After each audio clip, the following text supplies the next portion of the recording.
ماہنامہ ترجمان القرآن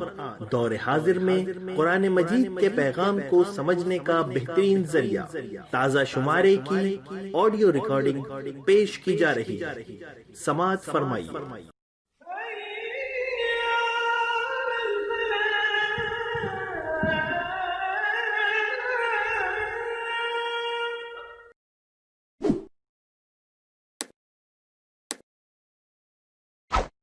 بسم اللہ الرحمن الرحیم۔ اشارات۔ موضوع: مغرب میں نسلی منافرت کی موجودہ لہر اور مسلم امہ۔ تحریر: پروفیسر ڈاکٹر انیس احمد۔ ماہانہ عالمی ترجمان القرآن، جولائی 2020۔ امریکہ میں نسل پرستی کے تناظر میں ہونے والے حالیہ واقعات، احتجاج اور فسادات نے عالمی سطح پر بعض ایسے مباحث اور عملی مسائل کو مزید تازہ کر دیا ہے جن پر وقتی، معاشی، معاشرتی اور صحت سے وابستہ مسائل کی بنا پر ہمارے اذہان کم توجہ دیتے ہیں۔ ان مسائل میں سب سے نمایاں مسئلہ اس نظریاتی اور اصولی تقابل کا ابھر کر آنا ہے جو امت مسلمہ اور تحریکات اسلامی کی اساس ہے۔ قرآن کریم نے اسلام کو بطور دین حق پیش کیا ہے، جس کا ہدف شہادت حق، قیام عدل و توازن اور حقوق انسانی کا تحفظ ہے۔ وہ نسل پرستی، اوہام پرستی، وطن پرستی، مادیت اور مالی منفیت کے بتوں کو پاش کر کے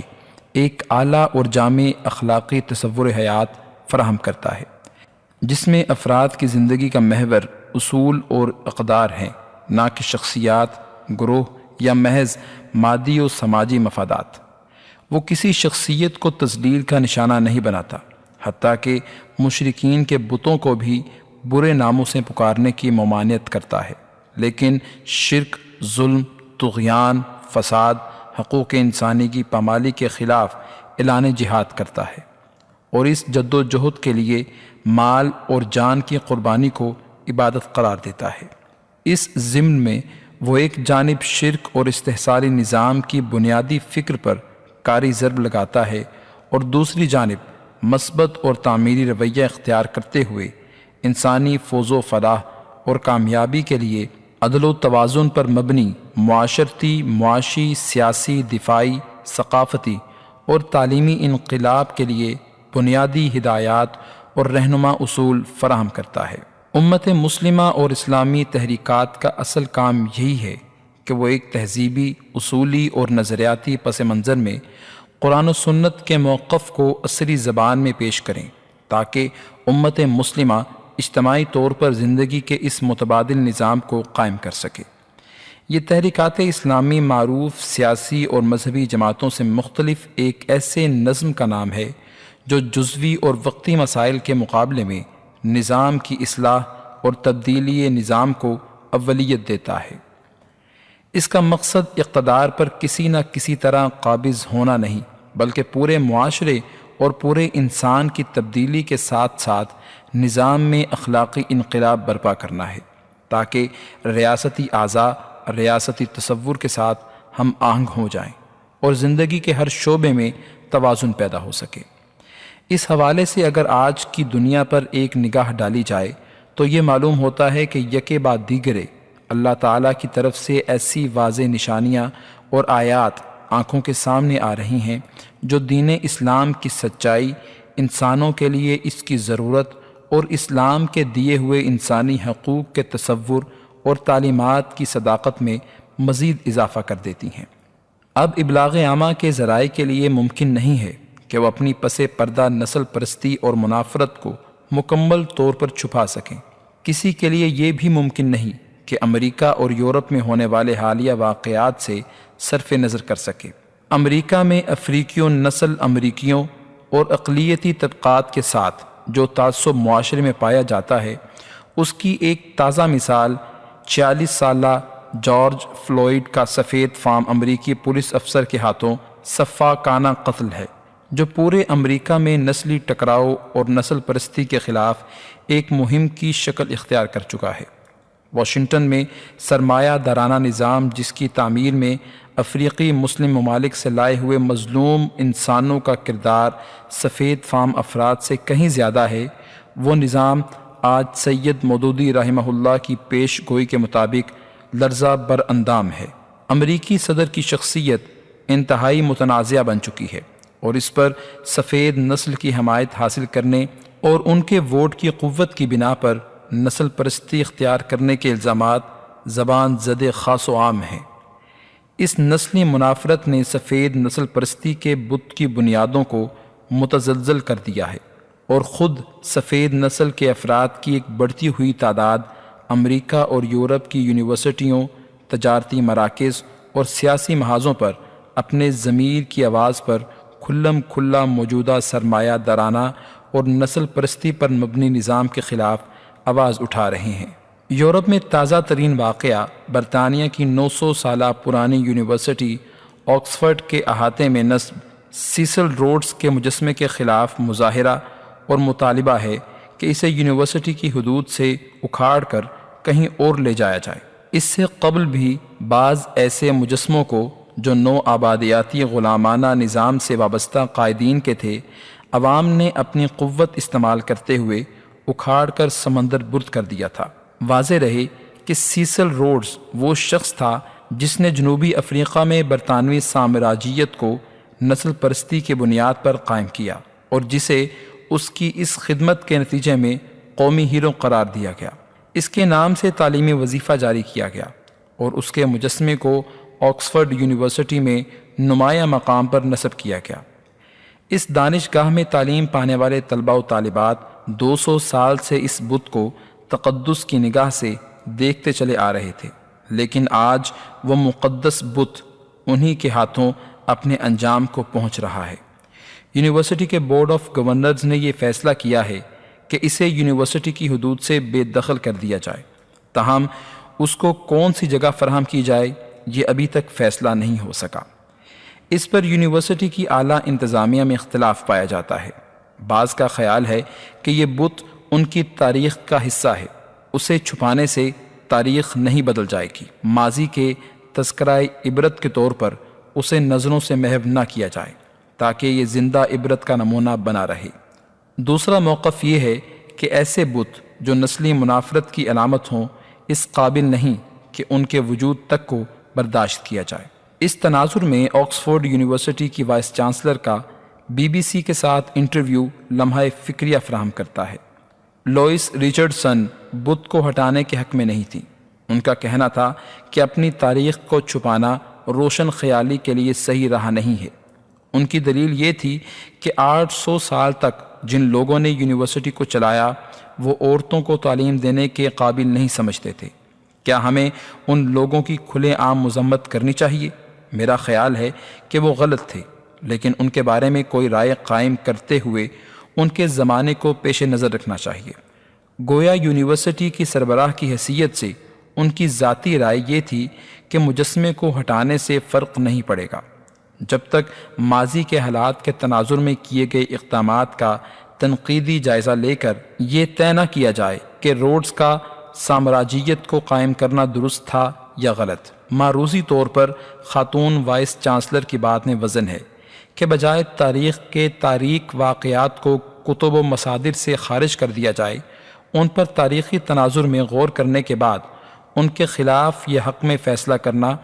زیادہ دانش مندانہ رویہ ہوگا۔ شاید یہی سبب ہو کہ اللہ سبحانہ و تعالی نے فرعون کی لاش کو پانی میں گم کرنے کے بجائے اسے قیامت تک کے لیے ہر ظالم و جابر کے لیے نشانہ عبرت بنا دیا۔ ادھر امریکہ کے بعض شہروں میں جہاں سینکڑوں برس سے کولمبس کے مجسمے نصب تھے، انہیں توڑ دیا یا گرا دیا گیا، کیونکہ کولمبس افریقہ سے مظلوم حبشیوں کو پکڑ پکڑ کر لایا اور اس نے غلاموں کی تجارت کو فروغ دیا۔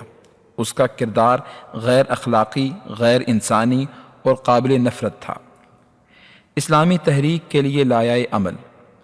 بہر صورت حالیہ منافرت کے خلاف احتجاج نے مغربی تہذیب و ثقافت اور مغربی سامراجی سرمایہ دارانہ نظام کے اصلی چہرے کو اقوام عالم کے سامنے بے نقاب کر دیا ہے۔ ضرورت اس بات کی ہے کہ امت مسلمہ اور خصوصیت سے تحریک اسلامی اس کے مضمرات پر غور کرے اور دعوتی نقطہ نظر سے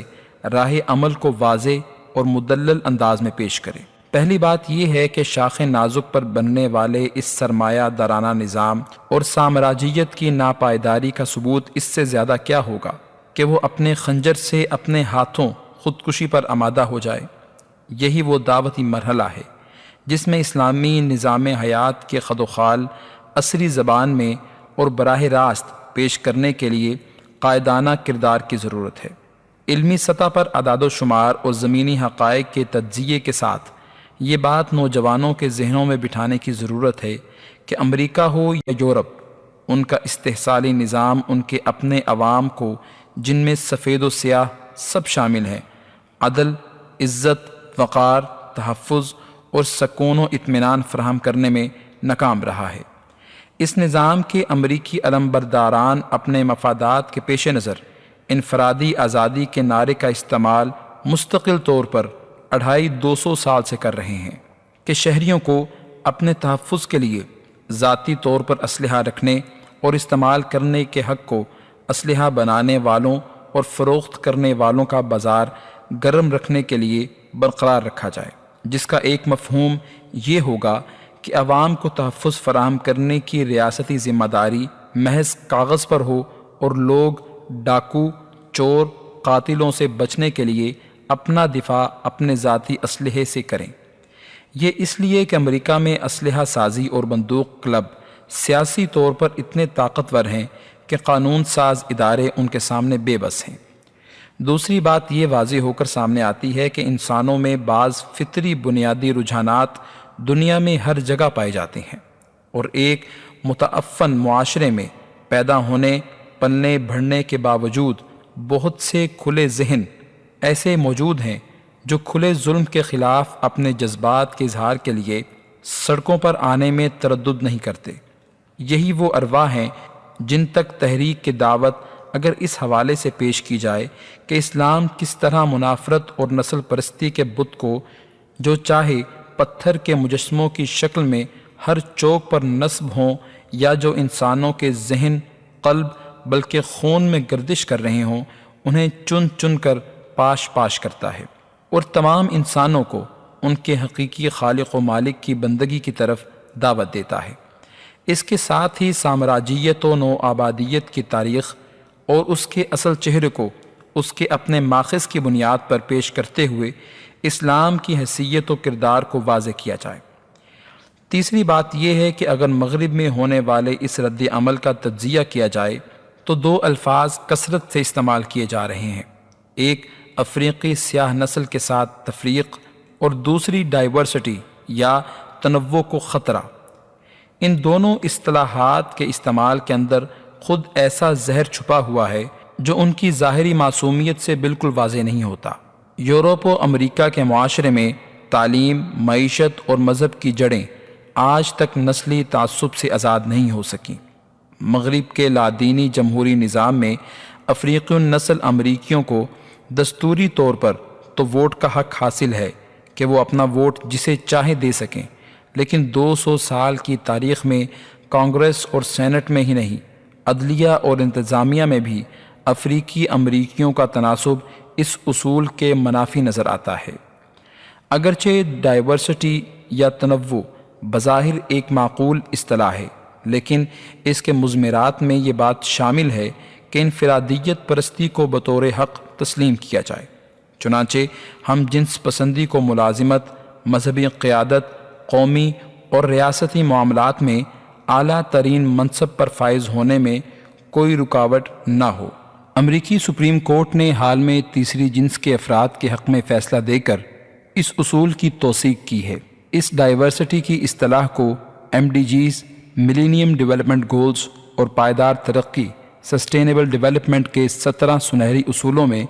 اسی غرض سے شامل کیا گیا ہے کہ اس کی آڑ میں وہ سارے اقدامات کیے جا سکیں جو بنیادی انسانی اخلاقیات اور خصوصاً الہامی ہدایات کے منافی ہیں، اور معاشرے میں اباحیت، فحاشی اور بد اخلاقی کو پھیلانے کا کام قانون کے تحفظ کے نام پر کیا جا سکے۔ جہاں اس گفتگو کا مقصد منافرت اور نسل پرستی کو شدت کے ساتھ رد کرنا ہے، وہیں یہ بات بھی واضح کرنا ہے کہ مغرب کی طرف سے اس کے لیے جو دلیل پیش کی جاتی ہے وہ دلیل اخلاق کی کسوٹی پر پوری نہیں اترتی، اور تحریکات اسلامی کو ایسے تصورات سے آگاہ ہو کر اپنی حکمت عملی وضع کرنے کی ضرورت ہے۔ مولانا مودودی رحمہ اللہ نے سرمایہ دارانہ نظام اور لا دینیت کے خلاف ایمان، دلیل اور دانش سے جس جد و جہد کا آغاز کیا تھا، آج اس سے بھی زیادہ شدت کے ساتھ اس پروگرام اور دعوت کو پیش کرنے کی ضرورت ہے۔ افکار و نظریات وقت گزرنے کے ساتھ فرسودہ نہیں ہو جاتے۔ یونان کے فلاسفہ نے جس جمہوریت کو حق قرار دیا تھا، جو دراصل ایک محدود طبقے کی حکومت اولیگارکی ہے، اور جس کی بنا پر عالمی طور پر لادینی جمہوریت سرمایہ دارانہ افراد کی اجارہ داری بن گئی ہے، آج تک کسی نے یہ نہیں کہا کہ افلاطون اور ارسطو کے خیالات فرسودہ ہو چکے ہیں اور اب ہمیں کسی نئی جمہوریت کی ضرورت ہے، یا جو تصور اخلاق ارسطو اور افلاطون نے پیش کیے اسے آج تک یہ کہہ کر رد نہیں کیا گیا کہ وہ پرانا ہو گیا ہے، بلکہ وہ لذت کا حصول ہو یا خوشی کا حصول یا قوت کا حصول، ان تصورات کو نئے ناموں کے ساتھ جوں کا توں مغربی فکر میں مقدس انداز میں برقرار رکھا گیا ہے۔ ضرورت ہے کہ آج کے فکری مارکے میں مولانا مودودی رحمہ اللہ کی پیش کردہ حکمت عملی کو پورے اعتماد کے ساتھ اجاگر کیا جائے۔ تحریکات کا وجود ہی ان کی نظری بنیاد کی بنا پر ہوتا ہے، اگر وہ اپنی فکری بنیاد سے انحراف کریں یا ہٹ جائیں تو پھر وہ مرغ باد نما بن جاتی ہیں، وقتی مسائل کی رو میں بہہ جاتی ہیں، اس طرح وہ مستقبل میں پیش آنے والے خطرات سے بھی غافل ہو جاتی ہیں۔ کرونا وائرس کا چیلنج اور تحریک اسلامی۔ کرونا وائرس کے اثرات سامنے آنے شروع ہو گئے ہیں، اور یہ بات واضح ہو گئی ہے کہ اپنی جانب سے تمام تر صحت عامہ کی تدبیروں اور انتظامات کے دعووں کے باوجود وقت کی بڑی بڑی حکومتیں بھی اس وبا کے سامنے بے بس اور ناکام نظر آتی ہیں۔ اللہ تعالیٰ کی طرف سے اس آزمائش میں تحریک اسلامی کا کردار غیر معمولی اہمیت اختیار کر جاتا ہے۔ سماجی فاصلہ رکھنے کا مطلب یہ نہیں ہے کہ دعوتی توسیع کو عارضی رخصت دے دی جائے، بلکہ ان حالات میں مزید جوش اور ولولے کے ساتھ روایتی دعوتی طریقوں کو حفاظتی اقدامات اور جدید ٹیکنالوجی کی مدد سے دعوتی کام کو وسیع کرنے کا غیبی موقع حاصل ہوا ہے۔ اس وقت عالمی سطح پر اکثر جامعات آن لائن تعلیم دے رہی ہیں۔ ان حالات میں دعوت کے نئے انداز اختیار کرنے کی ضرورت ہے۔ غالباً ان افراد کو جو اپنی دفتری یا تجارتی مصروفیات کے بعد وقت کا بڑا حصہ دعوتی سرگرمیوں میں دیا کرتے تھے،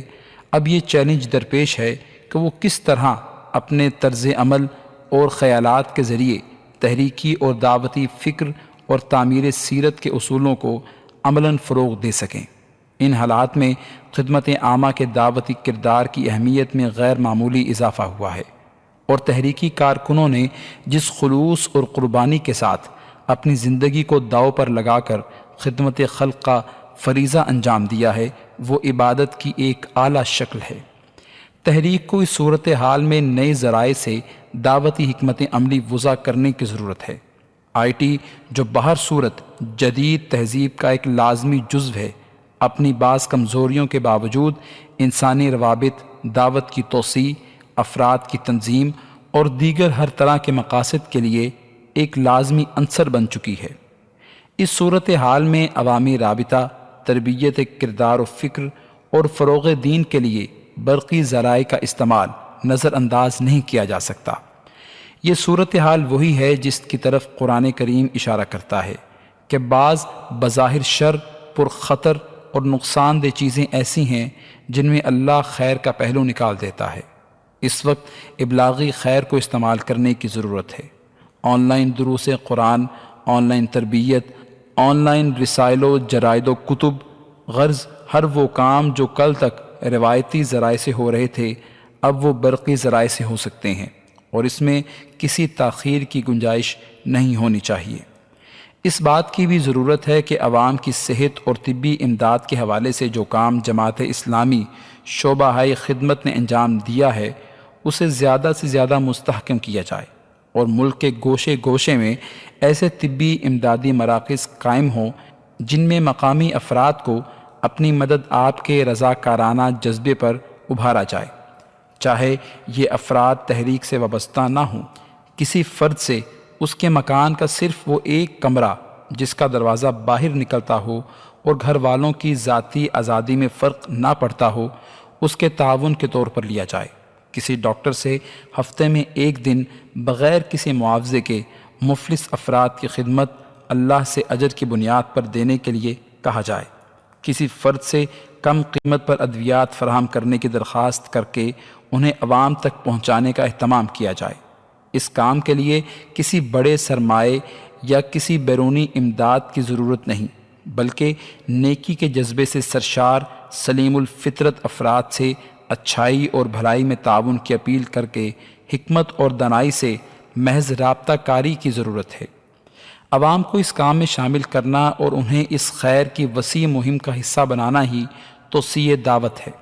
لیکن یہ سارا کام صرف اور صرف رضائے الہی کے حصول اور خدمت خلق کے بے لوث جذبے کی بنیاد پر کیا جائے تو تحریک مخالف بھی خواہش کرے گا کہ وہ اس نیک کام میں اپنا حصہ ڈالے، لیکن اگر اس کاوش میں کسی قسم کا سیاسی رنگ شامل ہوگا تو پھر اس کے نتائج مختلف ہوں گے۔ اقامت دین کے لیے سیاسی زمام کار کی تبدیلی دعوت کے بنیادی مقاصد میں سے ہے، لیکن دعوت کی حکمت عملی اور ترجیحات کا درست اور بروقت تعین ہی دعوت کے مقاصد کے حصول کو آسان بنا سکتے ہیں۔ ادارہ عکس و آواز آڈیو اور ویڈیو کی دنیا میں معروف نام، دروس قرآن و حدیث، حمد باری تعالی، نعت رسول مقبول، نصیحت آمیز تقاریر، تحریکی ترانے اور مشہور نظمیں عرصہ دراز سے آپ کی خدمت میں پیش کر رہا ہے۔ دعوت و تبلیغ کے لیے ادارہ عکس و آواز ایک منفرد انداز کے ساتھ